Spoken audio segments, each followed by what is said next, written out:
Dandeli township ಪ್ರದೇಶದಲ್ಲಿರುವ ದಿನಕರ ದೇಸಾಯಿ ಉದ್ಯಾನವನ ದುಸ್ಥಿತಿಗೆ ತಲುಪಿರುವ ಹಿನ್ನೆಲೆ ಬಹುಜನ ಸಂಘಟನೆಯ ರಾಜ್ಯಾಧ್ಯಕ್ಷರು ಹಾಗೂ ಸಂಸ್ಥಾಪಕರಾದ ದೇವೇಂದ್ರ ಮಾದರ್ ತೀವ್ರ ಆತಂಕ ವ್ಯಕ್ತಪಡಿಸಿದ್ದಾರೆ. ಉದ್ಯಾನವನ ದುರಸ್ತಿ ಮಾಡಿ ದೇವೇಂದ್ರ ಮಾದರ್ ಆಗ್ರಹ. ದಾಂಡೇಲಿಯ ಟೌನ್ಶಿಪ್ ನಗರದಲ್ಲಿರುವ ದಿನಕರ ದೇಸಾಯಿ ಉದ್ಯಾನವನ ನಿರ್ಲಕ್ಷ್ಯಕ್ಕೆ ಒಳಗಾಗಿ ಹಾಳಾಗುತ್ತಿರುವುದರಿಂದ ಸಾರ್ವಜನಿಕರು ಸಂಕಷ್ಟ ಅನುಭವಿಸುತ್ತಿದ್ದಾರೆ ಎಂದು ದೇವೇಂದ್ರ ಮಾದರ್ ಹೇಳಿದರು. ಒಮ್ಮೆ ಮಕ್ಕಳ ಆಟ, ವಿನೋದ ಮತ್ತು ಹಿರಿಯರ ವಿಶ್ರಾಂತಿಯ ತಾಣವಾಗಿದ್ದ ಉದ್ಯಾನವನ ಇಂದು ಕಸರಾಶಿ, ಕಾಳಗಿಡಗಳು ಹಾಗೂ ನಿರ್ವಹಣೆಯ ಕೊರತೆಯಿಂದ ದುಸ್ಥಿತಿಗೆ ತಲುಪಿದೆ ಎಂದು ಅವರು ಬೇಸರ ವ್ಯಕ್ತಪಡಿಸಿದರು. ಉದ್ಯಾನವನದ ಪಕ್ಕದಲ್ಲಿರುವ ಸುಮಾರು 100 ವರ್ಷಗಳಷ್ಟು ಹಳೆಯ ಆಲದ ಮರವು ಪರಿಸರ ಸಮತೋಲನಕ್ಕೆ ಹಾಗೂ ಮಕ್ಕಳ ಆರೋಗ್ಯಕ್ಕೆ ಅತ್ಯಂತ ಉಪಯುಕ್ತವಾಗಿದೆ. ಇಂತಹ ಐತಿಹಾಸಿಕ ಹಾಗೂ ಪರಿಸರಪರ ಮಹತ್ವ ಹೊಂದಿರುವ ಸ್ಥಳವನ್ನು ನಿರ್ಲಕ್ಷ್ಯ ಮಾಡುವುದು ಸರಿಯಲ್ಲ ಎಂದು ಅವರು ತಿಳಿಸಿದರು. ಪ್ರಸ್ತುತ ಉದ್ಯಾನವನವು ಹಾವುಗಳ ತವರು ಮನೆಯಂತಾಗಿದ್ದು ಅಕ್ಕಪಕ್ಕದ ನಿವಾಸಿಗಳು, ಸಮೀಪದಲ್ಲಿರುವ ಶಾಲೆ ಹಾಗೂ ಅಂಗನವಾಡಿ ಮಕ್ಕಳಿಗೆ ಅಪಾಯಕಾರಿಯಾಗಿದೆ.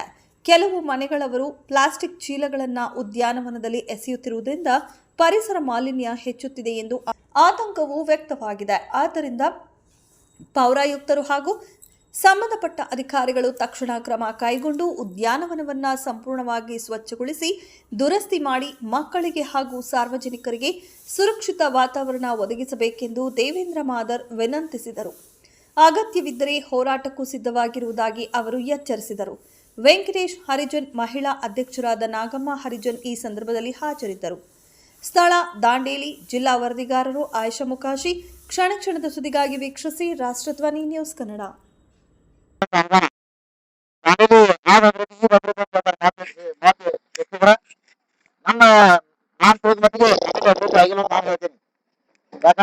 ಉದ್ಯಾನವನ ಇಲ್ಲಿ ಸುತ್ತಮುತ್ತಿರುವಂತ ಎಲ್ಲ ಮಕ್ಕಳಿಗೆ ಮತ್ತೆ ಎದುರು ಅಂಗನವಾಡಿ ಇರೋದ್ರಿಂದ, ಸ್ಕೂಲ್ ಇರೋದ್ರಿಂದ ಮಕ್ಕಳಿಗೆ ಆಟ ಆಡ್ಲಿಕ್ಕೆ ಮತ್ತೆ ಹಿರಿಯರಿಗೆ ವಾಕಿಂಗ್ ಮಾಡ್ಲಿಕ್ಕೆ, ಕುತ್ಕೊಂಡು ವಿಶ್ರಾಂತಿ ತಗೊಳ್ಳಿಕ್ಕೆ ಎಲ್ಲ ರೀತಿ ಅನುಕೂಲ ಇರುವಂತ ಒಂದು ಉದ್ಯಾನವನ ಇದು.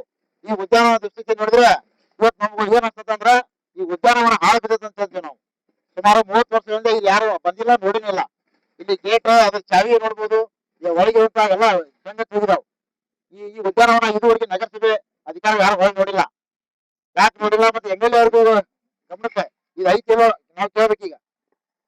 ಯಾಕಂದ್ರೆ ಉದ್ಯಾನವನಕ್ಕೆ ಸಾಕಷ್ಟು ಅನುಮಾನ ಬರುತ್ತೆ.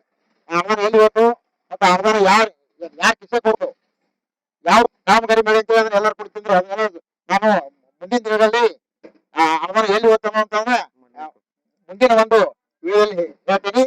ಈಗ ನಾನು ನಮ್ಮ ನಗರಸಭೆ ಪೌರಾಯುಕ್ತರಿಗೆ ಒಂದು ವಿನಂತಿಯನ್ನು ಮಾಡ್ಕೊತೀನಿ.